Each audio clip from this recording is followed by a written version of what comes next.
MSNBC star Rachel Maddow's latest anti-Trump conspiracy theory was so outlandish that even the dependably liberal HuffPost criticized it as so flimsy that it could be debunked by a quick glance at a map. On Thursday evening, The Rachel Maddow Show opened with a somber 25-minute diatribe that attempted to connect the tragic ambush attack that killed 4 American soldiers in Niger to the latest version of President Trump's proposed travel ban, which include the nation of Chad. Maddow essentially claimed that the inclusion of Chad, which recently pulled its troops out of Niger, in the revised travel ban resulted in extremist attacks such as the one that left 4 Americans dead. The HuffPost, which is so anti-Trump that it refused to even cover him in the political section during the early stages of his campaign, published a story headlined, "What the hell was this Rachel Maddow segment?" The MSNBC host proclaimed that Chad's pullout from Niger had an immediate effect in emboldening ISIS attacks, but the HuffPost easily shot down her theory.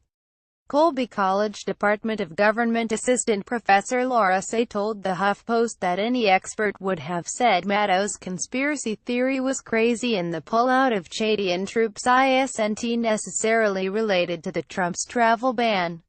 "Everybody that I know is appalled by this. I would like to think that Maddow's researchers are more responsible," Say told the HuffPost. U.S. Special Forces Sergeant Destin Wright, left, and U.S. Special Forces Sergeant David Johnson were killed in Niger October 4. U.S. Army Special Operations Command. While the MSNBC host called the tragic attack on American troops absolutely baffling, Say said it was actually almost inevitable, because it's such a remote and hostile area. The attacks that have increased can be traced back to militant group Boko Haram, which is based just across the border in Nigeria, the HuffPost reported, citing the Council on Foreign Relations and accounts from local residents. The Rachel Maddow Show declined to comment to HuffPost, but the host addressed the situation on Friday night's episode. U.S. Army Special Forces Sergeant Jeremiah Johnson, left, and U.S. Special Forces Sergeant Brian Black were killed in Niger October 4. U.S. Army Special Operations Command. Over the course of the day today, lots of people have been very upset with me for reporting that last night, which is fine. I didn't know you cared. But the upset over my reporting doesn't mean that anything I reported wasn't true, Maddow said. Everything I reported was true. Maddow continued, "Now, this doesn't mean that Chad withdrawing their troops was necessarily the cause of what happened to those U.S. troops who were ambushed. That ambush is being described by the Pentagon as a shock."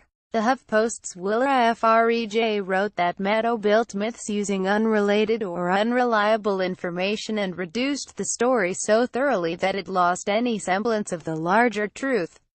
Maddow has seen increased viewership as the triggered left tunes in to watch her condemn Trump on a nightly basis, but it seems the MSNBC host this time went too far for one of the most liberal publications in America.